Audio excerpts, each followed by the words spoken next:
like another folded plane with a cutout at the bottom and of course on the other side. So it's a very consistent vocabulary all the way through the buildings. Yeah, and so we talk about that a lot in like practice, but also with students, is helping them to kind of see the multi-scalar nature of architectural design, where it goes from a larger site scale and context, even urban scales, to basically the building, to the kind of like public zone of the floor, to the apartment unit, to the room, to the handle, to the, you know, so everything becomes part of the design kind of like intention.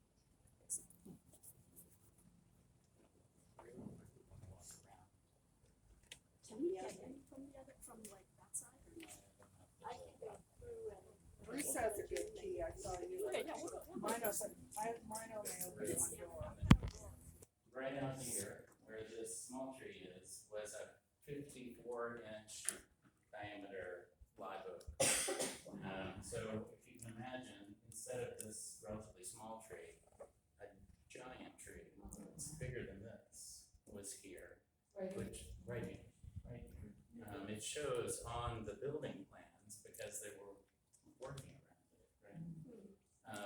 But that's part of why in this building you get these kinds of very particular jogs where this volume that we're in doesn't align with that little volume that we've just walked past. And it's in part because of the existing vegetation. There was a question before we walked through building 1 about the lake. So some of you might not even know about the lake. We are situated, as we all know, along Hogtown Creek, and there's a waterway that runs right around us here, and then joins the park proper just past where we are. But along the edge of on just the other side of the pool, there was a weir that was built, like a dam, that stopped the regular movement of the creek and allowed it to accumulate out here. Like as a part of this development? I don't know if it was a part of this. It doesn't show as a proposed thing on the drawings, but I don't know. But what that means, whenever we look out here, the original building didn't have any chain link fence here. What it had instead were a series of vertical posts and rope. And then, and we can still see evidence in a few places, you could literally walk down a set of steps to the water's edge. And this would have been a great big expanse of water out here. Just on this side, there was a little dock where you could get on a boat from here. And just over here where the it's been reconfigured now where the picnic table is, but there were a set of seating areas. So there were actually 7 levels. You could walk down and sit and look out at the water and the park. But I'm mentioning that to you, sharing that with you because what we see today is a little different. It still has the kind of bones of that in place. And of course, there are aspects that we all decide we want to make changes in the future. We can make changes, of course, but that's kind of why it is the way it is.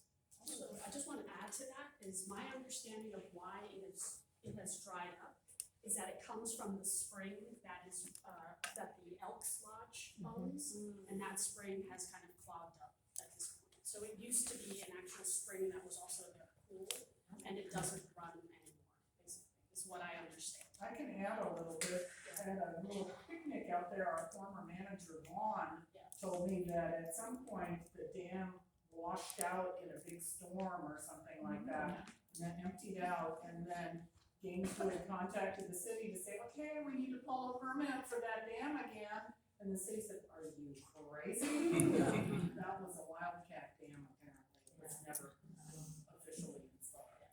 Because there is a spring that's I think there's water coming out of there because I've been back there to try to look at it. But it doesn't flow as much. but it doesn't flow as much as it did.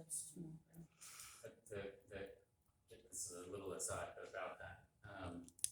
It's a fascinating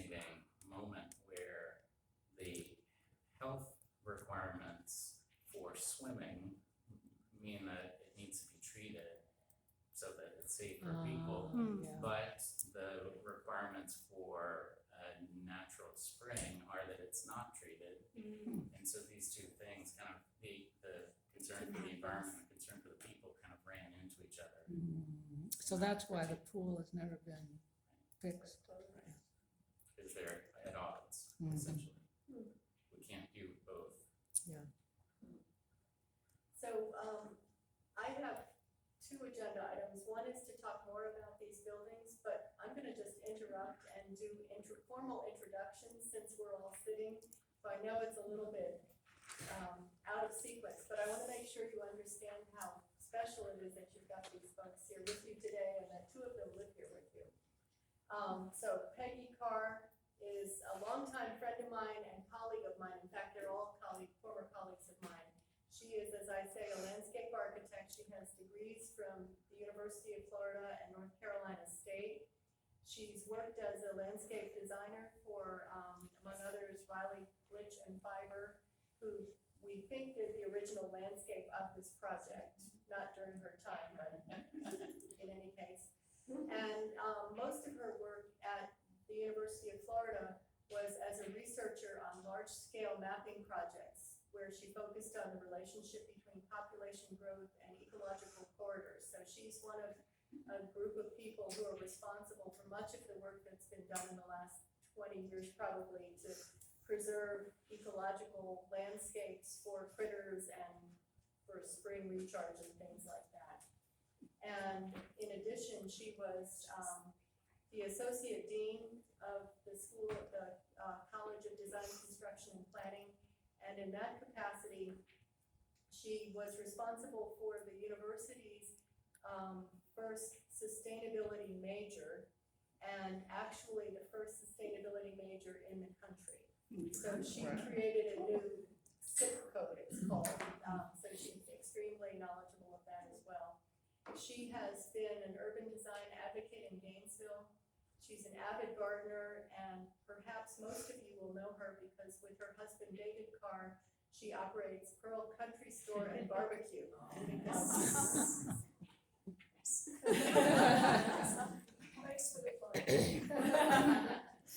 So here we have Lisa Huang, who is an architect, a licensed architect. She has an undergraduate degree from the University of Florida and a graduate degree from Harvard.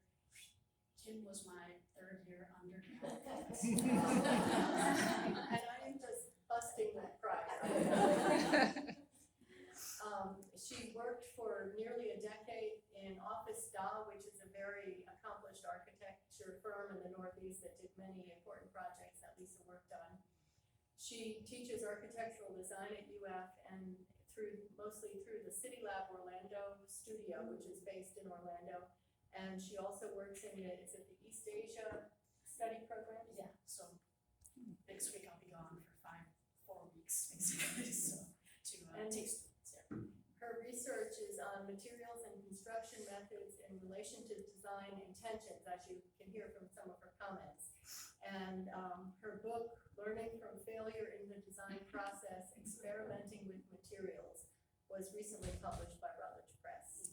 And then finally, on my far left is Bradley Walters, also a licensed architect. He has degrees from the University of Florida and from Princeton University. He worked for a very renowned, internationally known firm, the Hilliard Group, and he teaches architectural design at UF as well as materials and architectural detailing and drawing classes.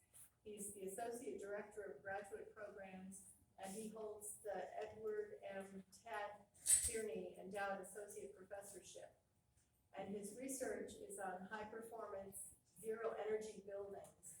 He has won national and international solar decathlon competitions where students make very energy-efficient houses.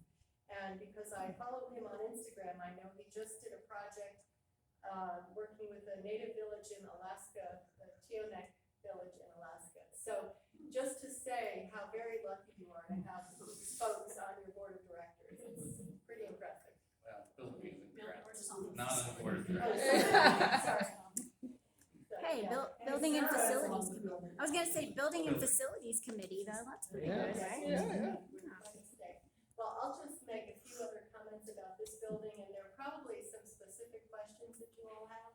I wanted to point out, again, as Bradley started to, that, whereas in the two tower buildings, the general organizational structure is kind of like a donut, where there's a hollow inside, that's the courtyard, and then layers to the apartments in the middle. In this building, on the other hand, it seems like more of a pinwheel where there's a center and then things reach out from that center.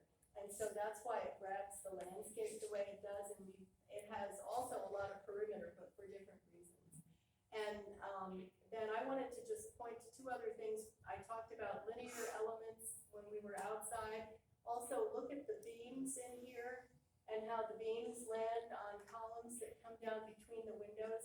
So again, you see that very simple, minimal, as slender as it can be structure that reinforces that linear quality that we see in other places too. And then, I was gonna say one other thing, and then it's up to you all. And you can see it in various places in this building, but if you look right here, you see the wall, you see the base here, and the base is recessed. It doesn't stick out. In most buildings, it would come out further. And it's the same at the top, like over there in the corner. Can you see it's a recess? It's not sticking out. So there's no, it's like anti-crown molding. It's sort of that same vocabulary of modernism, where it's in some ways a direct contrast to what came before. And so we call this negative detailing. But in the same way that we could see a base, middle, and top on the towers outside, still there's a base, a middle, and a top. So it's punctuated at the top. It ends in a careful, intentional way, and starts in an intentional way. That's it for me. I just want to pick up on something that Kim mentioned. She pointed to the beams in this volume, and although we aren't going to walk through them all together, I think you all understand and have been through the other space of the building. You can look at them now and think about the way that these radiate out, both the volume lifting up with the roof, and then the directionality of the beams. We get that in this space, reaching out in this direction. Then in the library and game room, it reaches out in that direction. Then the fitness center reaches out in that direction. It's a good example of exactly that kind of pinwheel where the building itself is reaching out in all these different directions to engage the spaces outside. And how we know, like, we can say with confidence that these buildings are about connecting to the outside, the blurring of interior and exterior. Because if you look at the underside of the ceiling right above the doors, it's the same material that carries from inside to outside. And typically, the materials on the outside versus inside would have different kind of requirements because of waterproofing of the outside, but not needed on the inside. But this is very intentional to basically try to connect interior to exterior, basically. If that makes, like, you guys see how, like, the ceiling material, that line, the material's the same, that extends outwards. Are there questions, or Peggy, did you want to add anything? Well, I think it's quite interesting to imagine that there was an open space beyond this area when the lake was there. It would really change the way that this building functioned and the exterior spaces functioned. I think it might be time for a redesign of the exterior here since that pond is gone, because the whole character of the place has changed. And perhaps getting rid of the chain link fence would be something to be done. Yeah, that's not original.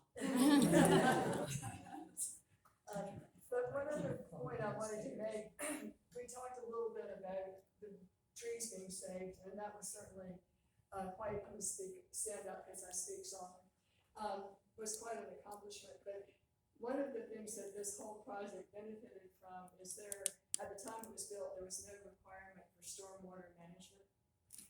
And so all the runoff from your buildings and from your parking area are probably going directly into Hightown Creek without any water treatment.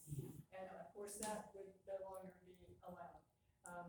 Usually it's the first inch of a 24-hour, or that has to be held for 24 hours of a certain intensity of a storm, would have to be held somewhere on site, filtered before it can get into the creek. In some ways, that too could be readdressed if you wanted to provide cleaner water into the High Tide Creek system. But it would change the character of the site for sure, because there would be a large volume of water. There's a lot of impervious surface on this site now, and that didn't used to be here. And again, that would be the calculation that would be made if people were asked to engineer this complex in this day and time. So I'm happy to speak more about that if you want, but it certainly benefited at the time from not having to meet that requirement. I always heard that the place featured poured concrete. Poured concrete, so I repeated that phrase, but I realized I have no idea what that means. And why is that a good thing? It's not necessarily a good thing. In fact, today, in general, we would say concrete is a material that has a very large carbon footprint and a big impact on the environment. It does have a very low, or it can have a low maintenance requirement, which makes it desirable.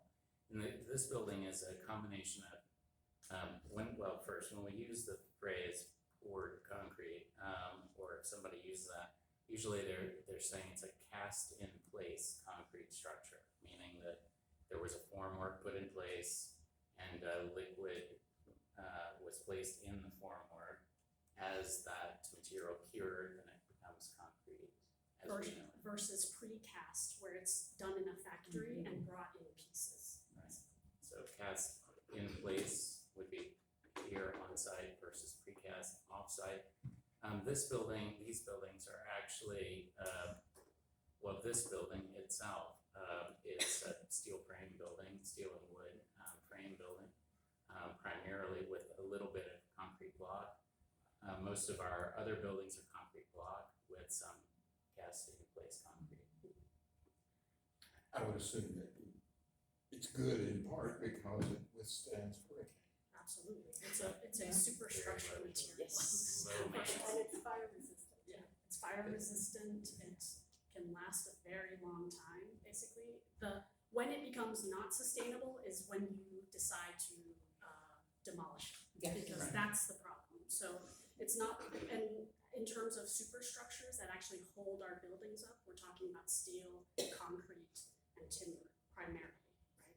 So in terms of concrete, yeah, that's why I love this building. Like when there's a hurricane, I'm like, I'm not worried about anything in this building, because it withstands. It is a conductor of noise very efficiently because Yes. if someone drops a pin, Absolutely. you can hear. Yes, so any solid material, concrete's an excellent example, will conduct sound rapidly. Yeah. And in many of our units, there's nothing but concrete that separates. In some cases, people have added a floor, or in some added a ceiling, which would start to buffer. I've put cork on my floor, so that way Lynn doesn't hear anything dropping. But yeah, like if you have carpet or any other material that mediates that, it helps to mitigate the sound impact, for sure. All of you pin droppers, not at all. I mentioned that the cast in place, but I do know that all of the stairs were precast just on the other side of the creek here. They were precast and then put in place. So whenever you walk up or down the stairs, from one landing to the next was one piece that was cast and then put in place on our building. Yeah, if you see some of when they're building all the residential buildings, like near campus, you can see all their elevator cores are mostly precast now. They bring the pieces in, they fasten it with steel fasteners, brackets, and so it can rapidly be constructed. Whereas when you pour concrete, there's a time that you have to wait for the concrete to cure. About 30 days is when it totally is, fully cured, and it basically is a stone material. So when the stairs were poured in place across the creek, they so until they were ready to basically, yeah. install? Okay. Are the elevators original to the building? Yes, they are. So one thing I know that there's been a lot of talk about the elevators and I mean, for Bradley and I, we're like, well, yeah, it's gonna make a lot of noise because those elevators are from 1972. And also they are hydraulic elevators, and we don't put hydraulic elevators on anything taller than 5 stories. But our buildings are 6 stories. So just so you all know, is like, this is not usual, but in terms of nowadays, we wouldn't even use hydraulic elevators, and you definitely don't use it for something taller than 5 stories. So, and you guys have to understand also that the hydraulic elevator we have 6 stories. So there's about a 60-foot piston that's in the ground that basically, which basically moves our elevator up and down. Is it That's a what makes it a telescoping piston or one shaft? It's one shaft, so Oh. it literally is 65 feet long. Oh, wow. But that was not a deal breaker for you, it's not a good thing. Oh, no, it's not that it's not a good thing, That's but not like the For- sounds for that they make everybody is who's natural. Like, It sounds, for people who might be worried Yeah. getting on the elevator, I can say that after Bradley kind of explained some of the architecture behind it, I was like, oh. Yeah. Okay, so some things make noise and that's okay. yeah, there's nothing wrong with okay. there's nothing wrong with the hydraulic elevator. Yeah. It's actually very solid, super solid, and you don't have to worry about too much of the cables, gears, all that stuff. There are no cables because it's just all piston. Yeah, so nowadays you wouldn't use a hydraulic elevator for anything taller than 5 stories.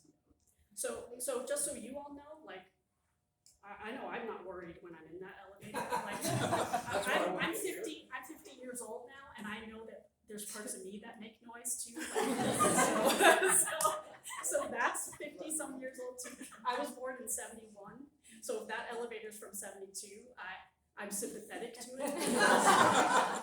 I know that I have some creaks in my back and in my ankle. I hear my knee crack every once in a while. So, and the other thing you want to realize too with the elevator is that what operates the piston is oil. And so in the winter, we're going to hear a lot more squeaking and creaking because in the morning, the oil solidifies a little bit.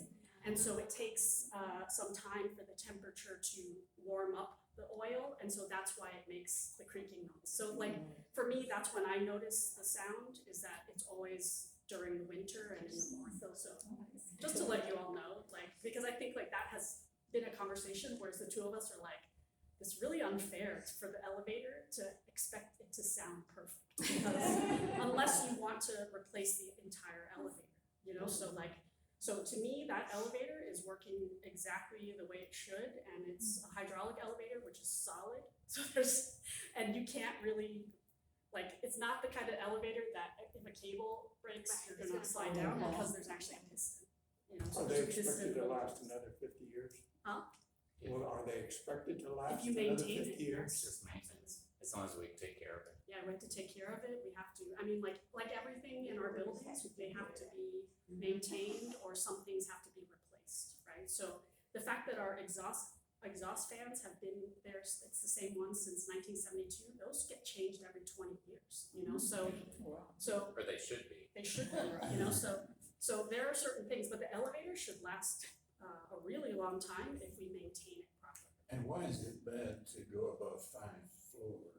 Because you have to have a 65-foot piston or more. So that means you have to dig a hole all the way down to accommodate a piston. So when that elevator's on the ground floor, there's a 65-foot long steel tube cylinder piston, 65 feet underground.